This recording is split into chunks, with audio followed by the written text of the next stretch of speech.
bulan 12, 2004 bulan 11 kami pindah ke Tangkahan ini. Di sini kami ya pahit dalam 2 tahun. Teman-teman saya di Bukit Lawang pun mereka mentertawakan saya karena membangun penginapan di hutan.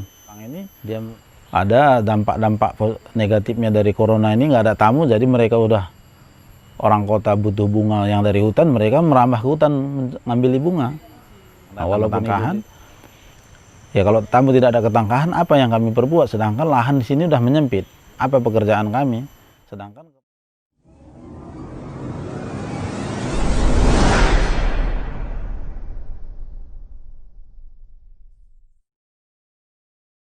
perkenalkan, nama saya Megawansyah Sembiring Depari, panggilannya Mega Depari. Saya asli lahir di Tangkahan ini, dan sedikit saya akan menceritakan karir hidup saya mulai dari kecil sampai sekarang.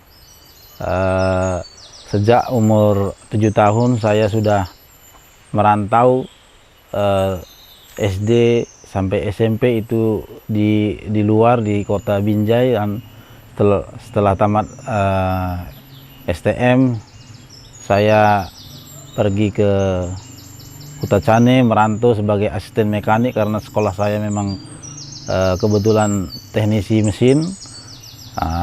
Sejak setahun di sana saya balik lagi ke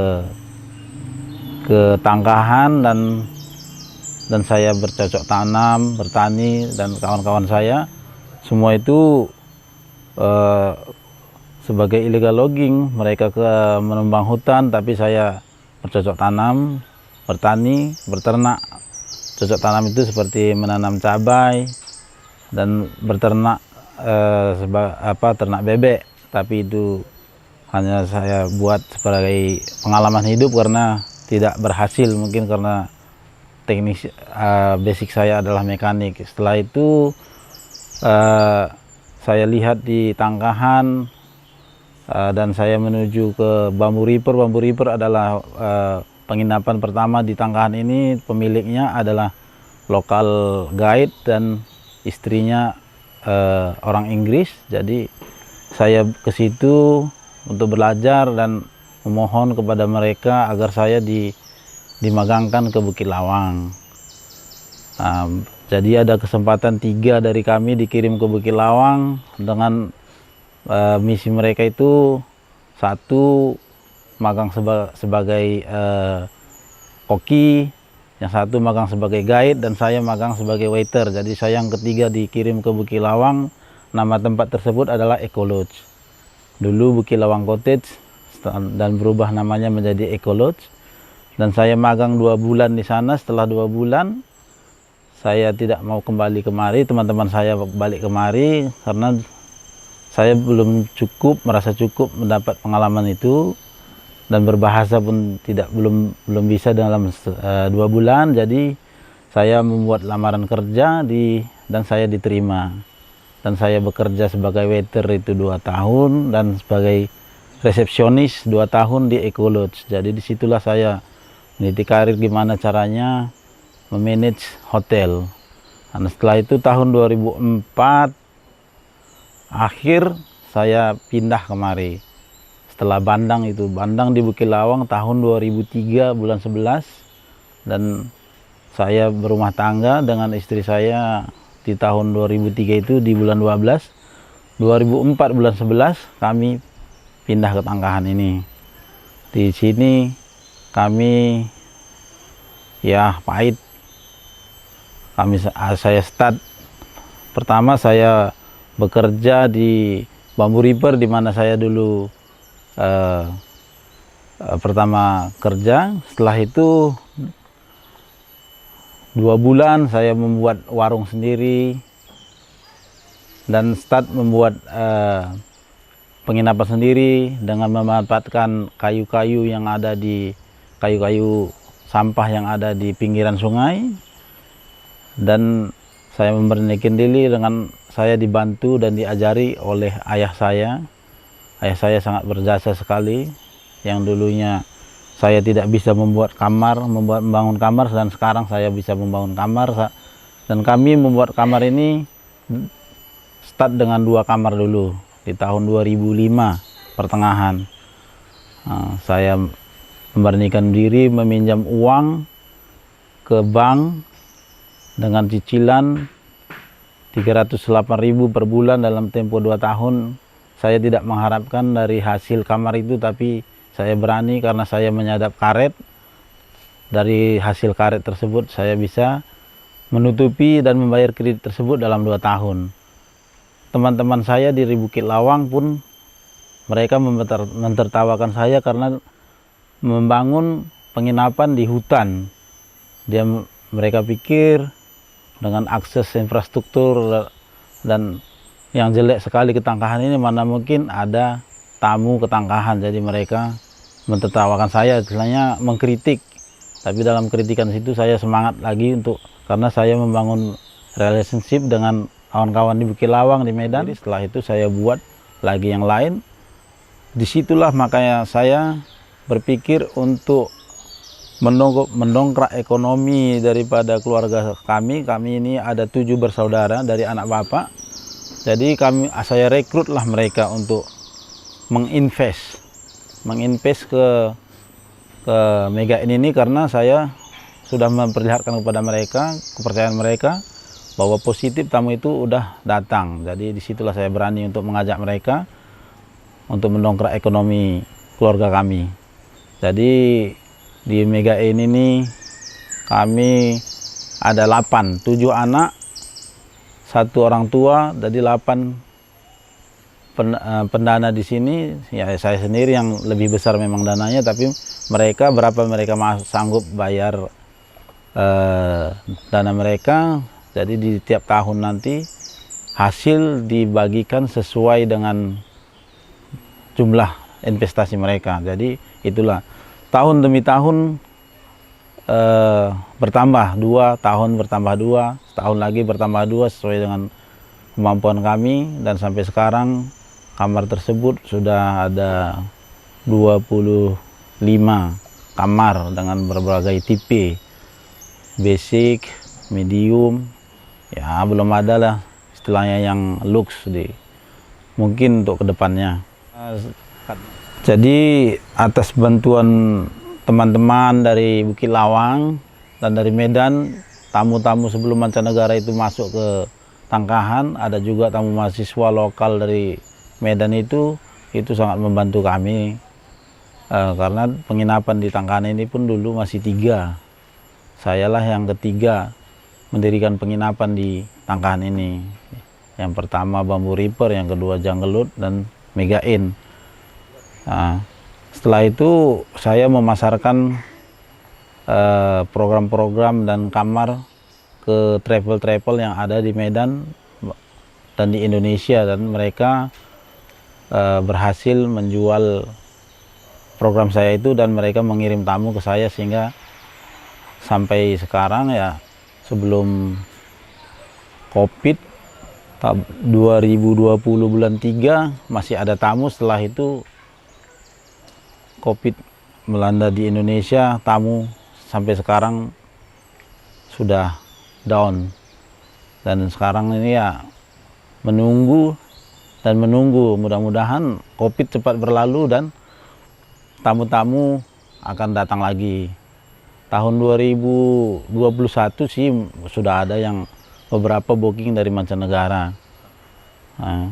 2021, 2022 mudah-mudahan COVID berlalu, mereka datang dan ekonomi di Tangkahan akan bersemi kembali. Setelah itu ada yang lupa. Jadi kita, karena mirisnya saya melihat kondisi hutan di Taman Nasional ini makin lama makin menipis, jadi saya buat program tambahan karena saya sayang pada hutan. Jadi beberapa persen dari hasil Mega Inn ini saya investkan ke membuat hutan sendiri.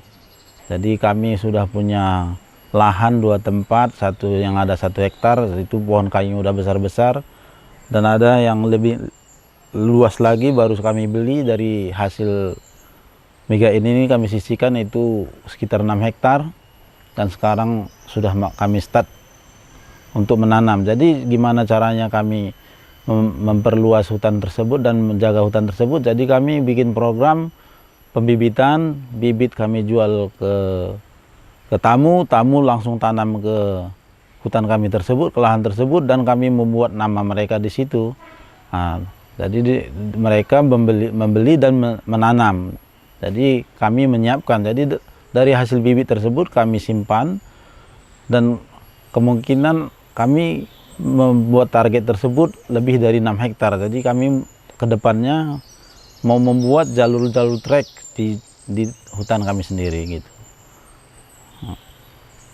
Dan sekarang kami buat lagi perencanaan dan seperti membuat apotek hidup untuk edukasi. Jadi itu masih berjalan ya. Masih berjalan dalam pembangunan. Jadi itu semua saya buat untuk konsep keluarga, harta keluarga. Jadi pendapatan keluarga selain dari hotel, dari hutan dan dari apotek hidup tersebut. Ya. Boleh jelasin Bang, apotek hidup apa? Apotek hidup itu kami tanam segala jenis tanaman obat-obatan. Jadi di samping hasil dari obat-obatan tanaman tersebut, yang terpenting itu edukasinya. Jadi ada tamu anak sekolah ataupun tamu mancanegara, anak-anaknya itu kan mereka sering minum ginger tea, tapi mereka tidak tahu seperti apa pohon jahe tersebut, pohon kacang, pohon tanaman obat yang sering kami konsumsi di sini, dan dia minum di sini. Jadi kami bawa masuk dengan guide spesial.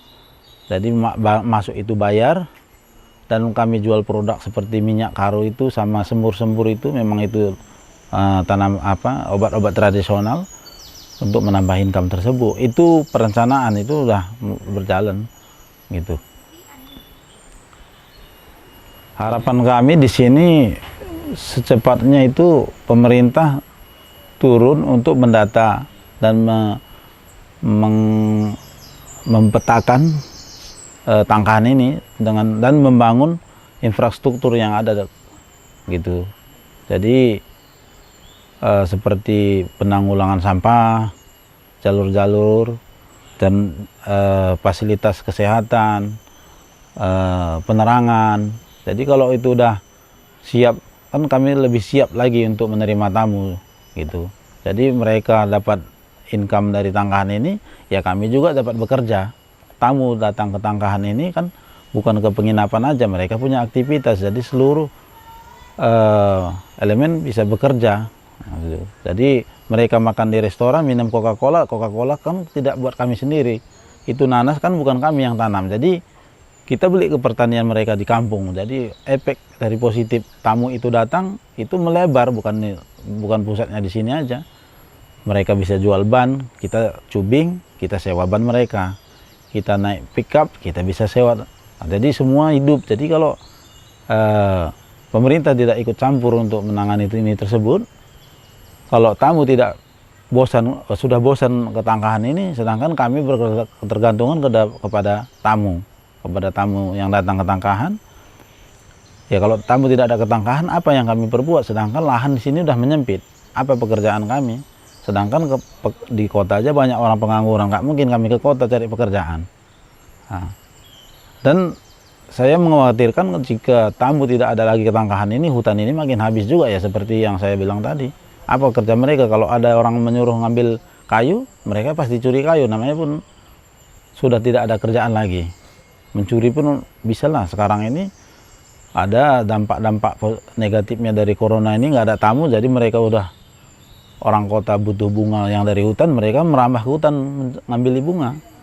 Nah, walaupun itu tidak merusak katanya, tapi kalau secara ekosistem kan itu pasti merusak kan gitu.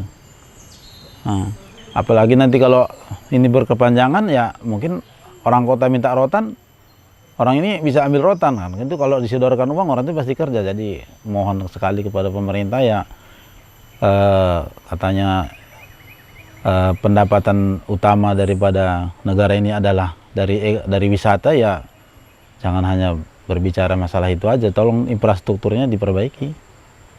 Ya. Kami siap untuk mempromosikan. Kami hanya memohon infrastruktur sama fasilitas yang ada di sini. Kalau karena promosi, ya kami siap. Kami kan membangun kamar ini nggak mungkin untuk ditiduri oleh binatang-binatang yang ada di sini. Ya kami otomatis mempromosikan diri. Jadi mereka tamu datang kemari kan mereka melalui pemerintahan seperti mancanegara melalui airport kan mereka bayar tax semua yang ada kan gitu. Nah, jadi pemerintah hanya buat infrastruktur, fasilitas, kesehatan segala macam. Mereka pun sudah tahu itu. Jadi kami hanya promosi, sama-sama kerja.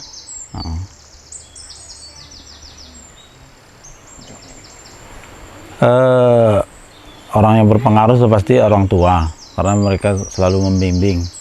Walaupun pengetahuan dalam wisata ini saya lebih mengerti daripada dia, tapi saya tetap dalam membuat suatu tujuan, suatu ide itu saya harus mempertanyakannya ke dia dan ke teman-teman gitu. Pesan saya kepada tamu yang akan datang ke Tangkahan, mohon dicek dulu, dicek kondisi Tangkahan, bisa dilihat di internet jadi bisa disesuaikan dengan selera. Jadi biar jangan kecewa tamu yang ada ke Tangkahan nih. Kadang nanti mereka tidak suka hutan tapi mereka pergi ke Tangkahan, itu udah salah. Jadi mereka harus memperluas pengetahuan, bisa dicek di internet apa sih yang ada di Tangkahan ini. Nah, saya mohon kalau sudah berada di Tangkahan atau bisa kontak penginapan, kontak guide. Nah, jadi di waktu akhir tidak kecewa. Jangan kali ini datang ke Tangkahan, lihat sungai, setelah itu pulang. Jadi rekomendasinya tidak ada. Jadi apa yang ada di Tangkahan itu sesuai dengan hati kita, pergi kita ke Tangkahan, kita lakukan apa yang ada di Tangkahan gitu. Itu ide saya, maksudnya mohon kepada tamu agar lebih cermat lagi sebelum mengunjungi tempat wisata. Banyak ada pengalaman yang saya alami, mereka datang kemari, kok sunyi Tangkahan, wah berarti dia tidak membaca situasi di Tangkahan. Jadi harus cermat, cari di internet apa yang ada di Tangkahan. Sungai, ada gajah, ada hutan, berarti orang yang suka adventure. Kalau mandi-mandi kan di Ilir pun bisa gitu kan. Jadi disesuaikan dengan hobi atau keinginan kita untuk berwisata. Ya, seperti Nicholas Saputra, itu artis Indonesia, dia membuat villa di Tangkahan ini sama seperti bisnis yang kami buat. Mereka jual hutan, mereka jual paket program hutan, trekking semua, dan penginapan. Tapi efek negatif dengan adanya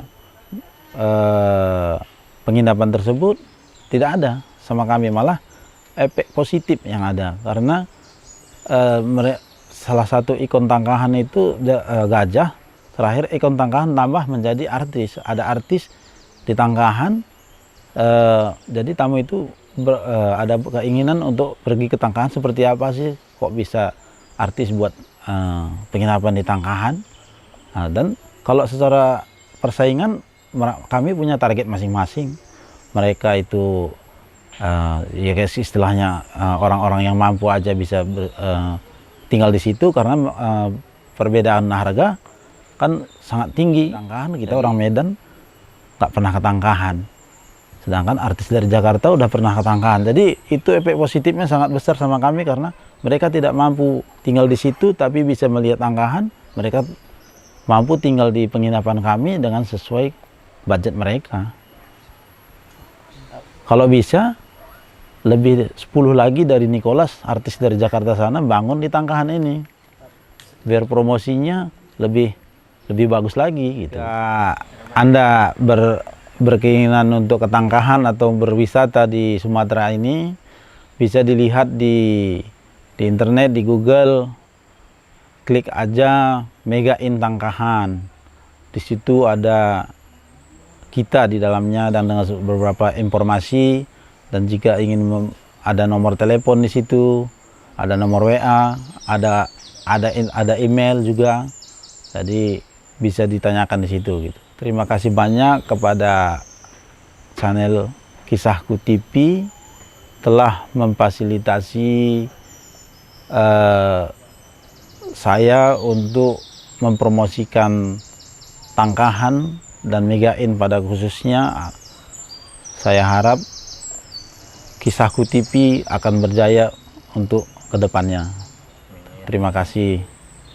Oh.